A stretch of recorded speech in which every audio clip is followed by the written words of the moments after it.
Boker Tov, today's Daf Yomi is Bava Metzia Daf Tzadi Gimel, Bava Metzia 93. Today's Daf Yomi is dedicated for Shmir for Am Yisrael, Hatzalah for the Chayalim, Yeshua for the Shvuyim. So we're going to start on the very bottom line of Bava Metzia 92b. Gemara is discussing, and it'll take us like 2 minutes really just to finish up the sugya that we were doing yesterday. And then we're going to go back to the new sugya, which is really a quotation of the sugya from today. So if you don't hop it in the first minute, just be patient. Gemara is saying that the Mishnah we have been discussing, which is actually the next Mishnah, talks about whether or not a person can make a stipulation that he'll work, even though a worker is entitled to eat the food while he's working, whether or not he can do that work, where he can make the stipulation that he won't eat, but now he can do it for himself, but also for his minor children or for his adult children, discussing that scenario. So the Gemara says, so B'mayu kim to amas nisin. What's the situation where we establish our Mishnah is referring to? So because we're trying to answer the fundamental question, when this right that the worker has to eat, is it a right that he's fundamentally has as part of his salary, or is it a right that's just like a gift from heaven, equivalent to the type of gifts that heaven gives to the poor people? So we weren't able to prove from Shema, that the scenario of the Mishnah. What are we talking about? We're talking about a case b'she'ein ma'ala mizonos. We're talking about a case where the person who's the primary person is not supporting his children. And so therefore, even if the worker eats it from itself, the father or the master is not able to stipulate that they'll waive their rights to eat because he doesn't have the rights to their food because he's not supporting them. So the Gemara says, well, this takes us on top of 93a. There's a problem with this.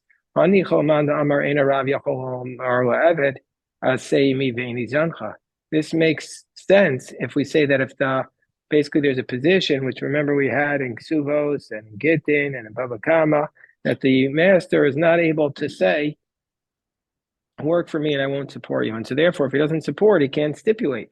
But Shapir, but according to the one who says no, that the master can make this condition, work for me, and I still don't have to provide you for food. And if it's under those circumstances, then why can't he stipulate that he was going to waive the rights for his servant to be able to eat while he's working? So therefore, the Gemara says, okay, both the Mishnah and the Brisa, which discuss this type of scenarios, we're both talking about scenarios of which the master or the father is not providing food for his minor children or the servants. And if that's the case, why is there a distinction between the Mishnah and the Brisa? This is their dispute. Tamar Savar Yachol, Umar Savar Ein Yachol. So one is of the position that the master can say to the servant, work for me and I won't support you. And the other one says he can't. So the Gemara wants to say that that's the dispute. Rabbi Yochanan says, Yachol Harav. So Rabbi Yochanan Paskin's like the Brisa, that he could say, the master could say that, and therefore he's allowed to make this conditional clause and say that the slaves won't eat. Gemara says, but that doesn't make sense, because then we're saying that Rabbi Yochanan is abandoning the Mishnah and Paskin like the Brisa, but that's usually the Brisa means, the word Brisa means external. So you wouldn't leave a Mishnah and follow a Brisa. So the Gemara says, Rabbi Yochanan the Amar Yachal. So the Gemara says, Yachal Rav Shavik Masnisim Vavle Kabraisa. Rabbi Yochanan says that he can do that. He's really abandoning our mission and passing like the Brisa. So therefore, the Gemara says, the Kul Yama Mishal Shemaim Huachal. Everybody's going to say that the answer to our question is that the food you eat while you're working is not part of your salary; it comes from heaven. And so therefore, the master cannot technically speaking stipulate against you getting that. And neither can the father stipulate that his minor children can't get it.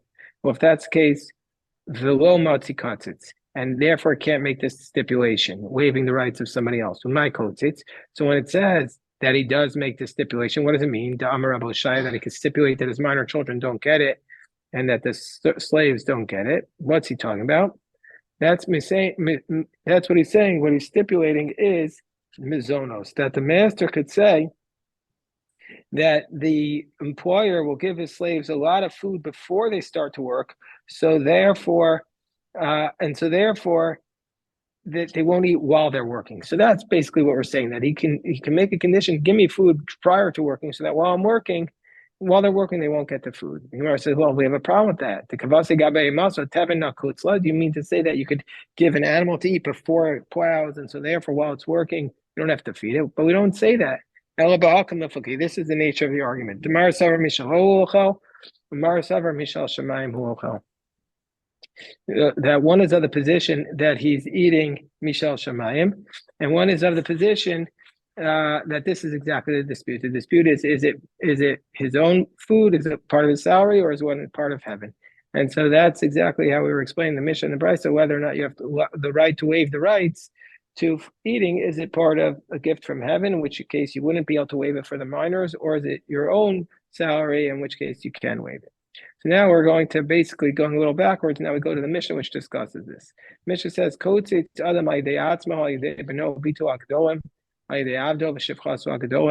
can make a conditional clause for himself, for his adult children, for his slaves, and and for his wife. They can make a conditional clause that they waive the right to work. They waive the right to eat the food while they're working, because they have consent, and so therefore he's allowed to make that stipulation. They're waiving the rights. But he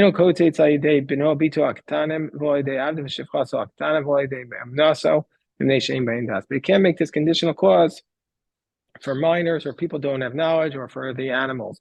The animals have the right to eat while they're working. Let's say you hire the worker to work in your field, which is producing the fruit of the fourth year, which you can only eat in Jerusalem unless you would redeem it and bring the money to Jerusalem to eat it. So you hire the worker, but you didn't tell him, so the worker can't eat from that, because he can't eat from that fruit. But in Dion, but if he hadn't told him in advance, so the worker came there expecting to be able to eat, then podo machil, and you have to redeem the fruit and let him eat. So we're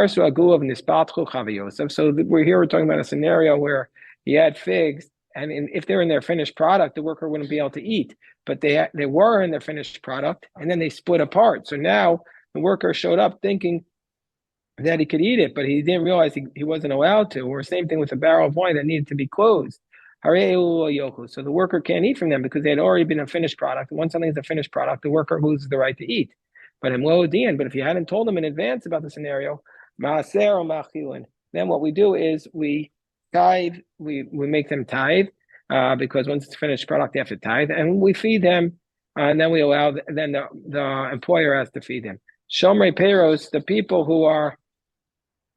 whose job it is to be security guards, to watch the fruits, Ochlin, then they are entitled to eat. Me'ilchos Medina, the security guards, they're entitled to eat, not because it's the technical law, but just because it's the custom. It's called the Hilchos Medina of Alomen Torah, but not biblically speaking. So they're entitled to eat because it's the practice, but it doesn't come from the rights that the workers are right to eat from the food in the field. It just comes from the rights of the custom of the land. So the Gemara says, let's look at this scenario of what we just called the Shomrei Peros, these people whose job it is to watch the fruits. Shomrei Peros, Amarav, Shomrei Ganos Upardesin. When we said that the Shoprin are not allowed to eat, biblically speaking, what we're talking about are the people whose job it was to watch the gardens, the Ganos or the Pardesin, because the reason why they are, biblically speaking, not allowed to eat, it's only just from the custom, is because there's two reasons why. Rashi says, because it's connected to the ground, and it's not the time where it's completed the work. Like we said, they're just like weeding out this stuff from the onions, like we had that case earlier. So therefore, they're not able to eat, biblically speaking, but they are able to eat from the laws of the country. And for sure, somebody who is weeding out the onions, Rashi says, could eat from the laws of the custom. So therefore, going back to our Mishnah, that Rav says, when we say that the Shomrei Peros can only eat from the laws of the country, that's talking about the Shomrei Ganos Upardesin, the people who watch the gardens. Aval Shomrei Gitos V'Aremos, but the people who are watching the wine presses and the bundles, and meaning to say that after you harvest the food, they would pile it up, but it wasn't yet time for Meiser. Well, then it's like somebody who's in the Gemar Malacha stage, that it's in the completing stage. And so therefore, they're able to eat, biblically speaking. So kasavar. So therefore, the Rav must be in the position mishmar ka'osa ma'asedami mishamer, that the one whose job is a security guard. He's considered to be somebody who's working. That being a security guard is like a worker bee, and so therefore he's entitled to work. Shmuel says no. Shmuel says lo shanu al shomer gitos v'arimos. When do we say that the security guard can eat from the customs of the land and not from the law of the Torah? That's only if he's watching these bundles of the winepress and the bundles of the grain. But the people who are watching the food while it's still in the garden, they're not really doing any work. So they can't eat at all. And that's even less than the weeding by the onions. He can't eat not from the laws of the Torah and not even from the laws of the custom. So therefore, it must be that Shmuel's other position, Kasavar, it must be that the security guard, according to Shmuel, is not considered somebody who's an actual worker. So Masav Ravacha Barafuna. So Ravacha Barafuna challenges the position of Shmuel from the case of the Parah Aduma. We know anybody who's involved in any aspect of the Parah Aduma becomes tamei. So anybody who's doing any activity with it. So what I'm a shamer or sapara, I'm a tamei begadim. Somebody who is watching the cows and preventing it from becoming involved in the different aspects of it. He's watching it from the time of the slaughter until you gather in the ashes. He's going to have his garments tamei. His garments become tamei, because it says in the Mishnah Parah Aduma, whoever's involved in the Parah Aduma from beginning to end, their garments become tamei. So the Gemara's question is, says Rav Barafuna on Shmuel, if you say that somebody watches it, the security guard is like you're doing an action, is not like you're doing an action, then why are we saying that his garments are tamei? So it's clear that the security guard is like he's doing an activity. So it says Rabbi Barua, no, no, it's just a decree. We're concerned. The rabbis made the decree on Tumah. Maybe he's going to accidentally touch it. So Matzav Rav Kahana again challenges Shmuel. It says Hamashamer Arba v'Chamesh Makshos. If somebody watches 4 or 5 squash fields they're owned by 4 different people, he shouldn't fill up he's allowed to eat from all of them, but he shouldn't fill up just from one person's field. He should distribute it amongst the 5 people. He should eat 20% from each one. And so anyway, we see from here that the person who's the watchman is able to eat. So there's the question on Shmuel. So Amar Avshimi Barashi, no, Ba'kurin Shanu. No, what we're talking about is that they're already uprooted, and so they're not still in the gardens, and so therefore he's watching something that's being prepared for Meiser at that point, and so therefore he can eat from from the customs of the land. Gemara says, well, 1 second. If it's akurin, valo nigmar malachta Meiser. If they're already rooted up, then you have to take Meiser on them, and so it's completed work, and so we shouldn't be able to eat anything, even from the laws of the customs of the land. So the Gemara says, no, no, they're not yet ready to be tithed because they still have the flour on them, so they didn't come to the stage where you need Meiser. And Rav Ashi, Kavasi the Shmuel Mastabri says, Rav Ashi says it's logical to assume like Shmuel, who says that who said that the security guard is not considered like he's working. Why? Because it says in the Mishnah, we learned it earlier on Pezai, and these are the ones who are biblically allowed to eat. That's somebody who works it while it's connected to the ground. So hold on 1 second.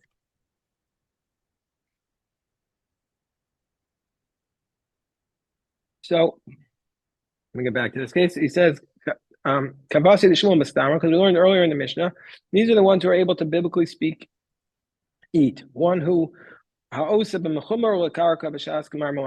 who's working on the ground, with something connected to the ground before it's completed. Ubetalish. So and if it's something that's moved from the ground, also before it's completed. So from the implication of the Mishnah, there's those who can eat from the custom of the land and not biblically speaking. And so what is that? That must be the Mishamer and Ema Seifa. So the Gemara says, no, it's not going to be approved, because what does the next clause say? These are the ones who can't eat. What do you mean they can't eat? If you want to say they can't eat from the Torah, but they can only eat from the laws of the customs of the land, well, Hainu Raisha, that's exactly the first clause. And who are those people who can't eat at all? Those are these are the people who are working on the ground, i.e., like let's say picking the weeding out the stuff around the onions, and they can't eat at all, even by the laws of the country. And for sure, the people who are just watching the gardens can't eat. So this is exactly a proof like Shmuel. So now our Mishnah says there are four types of people who are considered watchmen. There's the shomer chinam, the person who's a watchman for nothing, for not being paid. The shoel, the power. The nosei schar. This is the person who's paid to watch, and the socher, the renter. The shomer chinam nishbal kol. The shomer chinam has a right to take an oath on everything. Anything that happens, he could say that he was negligent. To take that oath, and he'll be exempt. Shomer. The bower, anything that happens, he has to pay. And the one who's hired or the renter, they take an oath that it broke or was captured or it died, meaning that it was an accident. They take that's what happened. And they be exempt. And they have to pay for something that's lost or stolen. So the Gemara says, who is the author of our Mishnah who says that there are four shomer? Mad Tana Arba shomer. Amar Nachman Amar Rabba Rabbi Meir. The author of our Mishnah is Rabbi Meir. Rabbi Meir is the one who is the author of Mishnah who says that there were four shomer. So the Gemara says, Amar Rabba Rav Nachman Mi Ika Deleitzlei Arba shomer. What are you talking about? Everybody says that there are four shomer. This is something that we learned in sixth grade. Everybody says that there are four shomer. Amar Halchik Aminocha. Now this was what I was saying. Mantana shomer sachar kanotse sachar. Who's the one who says that the paid watchman is like the renter is like the paid watchman? That's Rabbi Meir. That is Rabbi Meir, because our Mishnah says both of them are exempt from an onus, and they both pay for Geneva Vaveda for stolen. So that's Rabbi Meir. So the Gemara says, didn't we learn the opposite? The Rameir says the Tanya Sochar Ketzim Meshalim. How does the renter pay? Rameir says Kishomer Chinam, that he's not like the Shomer Sachar, but he's like an unpaid watchman, not like a paid watchman. Rabbi Yehuda says Kishomer Sachar, and Rabbi Yehuda says he's like a paid watchman. So Rab Baravua says Ifcha Katani. Okay, we just reversed that in the Mishnah. Our Mishnah, it's Rabbi Meir is the one who says like a Shomer Sachar. Rabbi Yehuda says like a Shomer Chinam. So we say our Mishnah is like Rabbi Meir, but the Gemara says, well, still, we don't have four watchmen, we have three, because the Shomer Sachar and the Sochar are the exact same. No, there are four watchmen with Dineim Shosha, and they have three laws associated with it. The Gemara gives several case studies here. There was a shepherd, that he was shepherding his flock on the banks of the Nar Papa. So he was taking his sheep walking along the river, and one of them slipped, and it fell into the water. So he came before Rabbah. Rabbah said, "You're exempt," meaning it was an accident. Rabbah said, what could he have done? We're on top of 93b. Look, he did what people did. And he didn't lose it. It was an accident, so he's exempt. He was taking them the way typical shepherds take them, so he's exempt.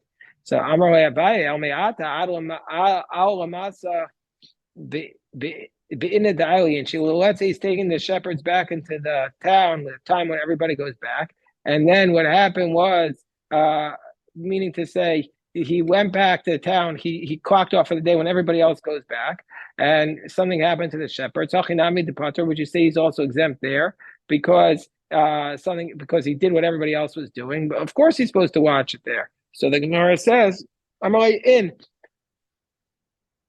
would say he's exempt. If he just did what the regular security guard did, I would say he's exempt. Well, if that's the case, the Gemara says, Abaye asks another question. Let's say he went to sleep and something happened to him while he was sleeping. But you also say he's exempt? I would say he's exempt. So Abaye challenges Rava. And these are the accidents with the watchman is exempt. You go in Vatipol Shava Vatikachem Asanarim. So the pasuk is from Job, and the pasuk from Job says Vatipol Shava, that bandits came and he took the youth and he kuaficharv and struck him down by the sword. Meaning to say, when we say that a watchman is exempt for an accident, it's like armed robbers. Not that you went to sleep and your sheep was stolen, but that armed robbers came.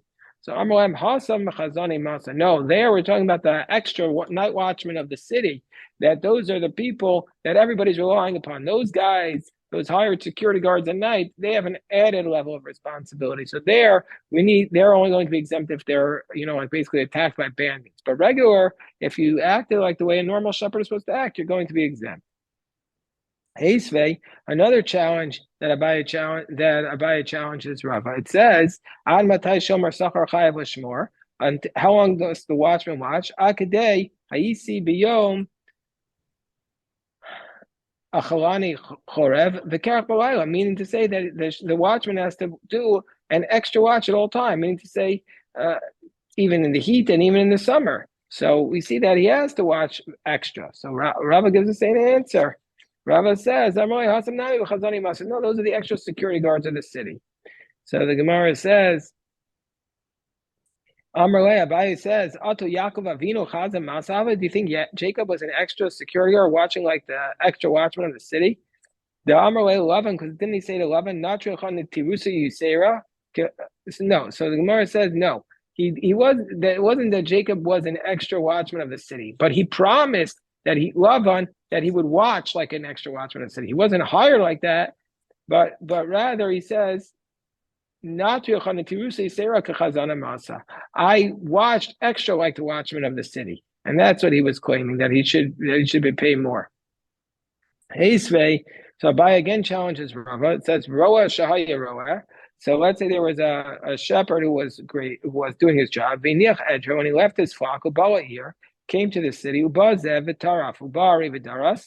the wolf comes and the lion comes and attacks the sheep. We don't say so we don't say if he would have been there, he would be able to save it. And we don't evaluate that. But rather we evaluate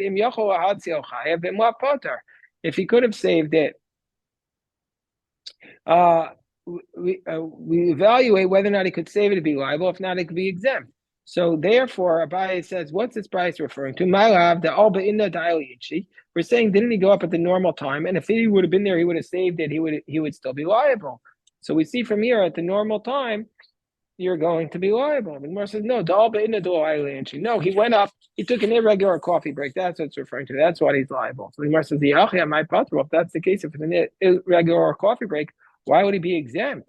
Don't we say that the beginning in negligence and in the end is an accident, he's going to be responsible? Gemara says, no. The Shama Kol Aryeh Va'al. No, we're talking about a situation where he, the reason why he went up was because he heard a lion, and so he had every right to go up.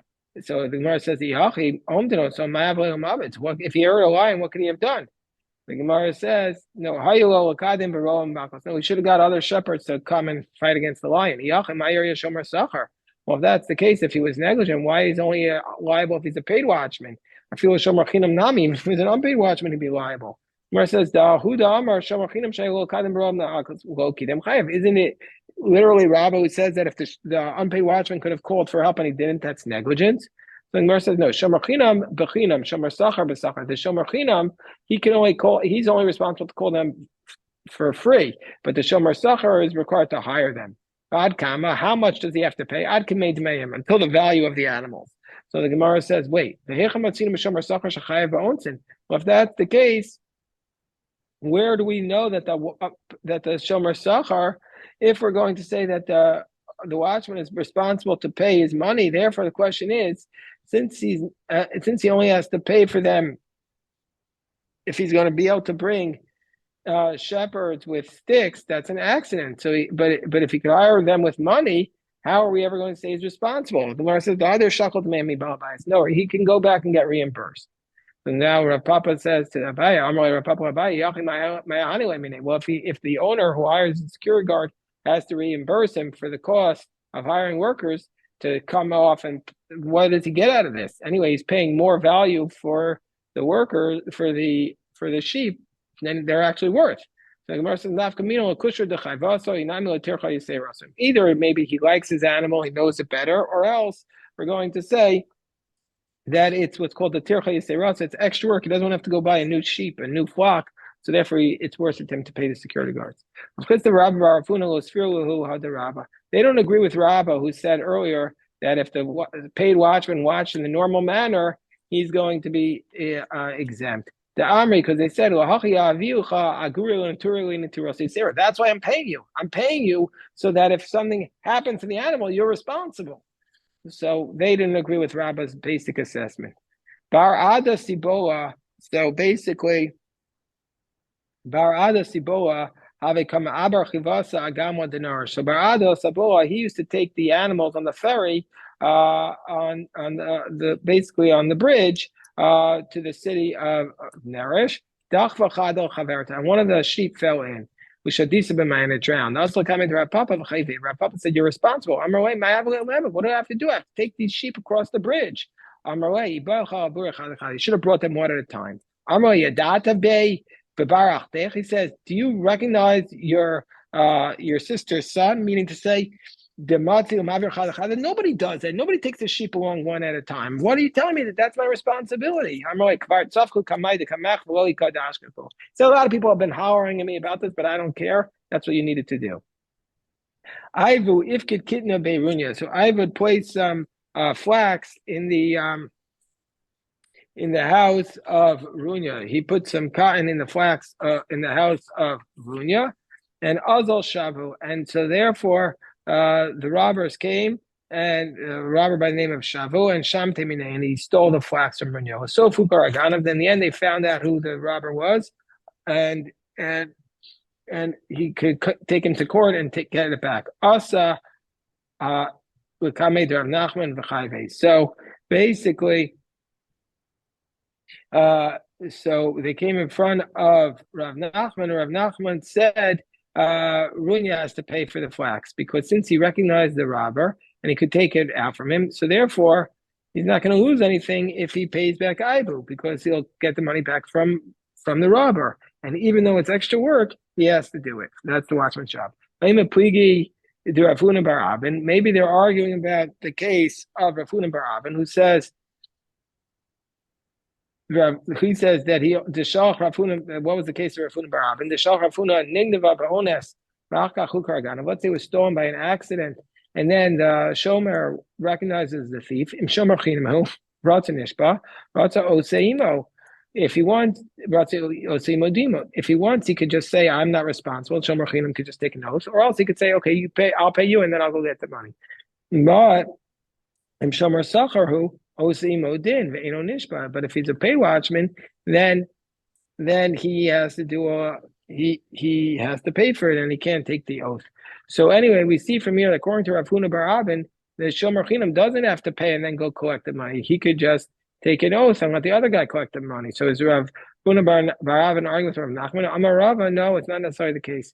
Hasam, the case of Runya is Gavre de Parmuska Avikami, that the people, the rulers, were there at that time, and he was really negligent. The Ramikoav also that Runya could have just called the policeman and had them come and help him out.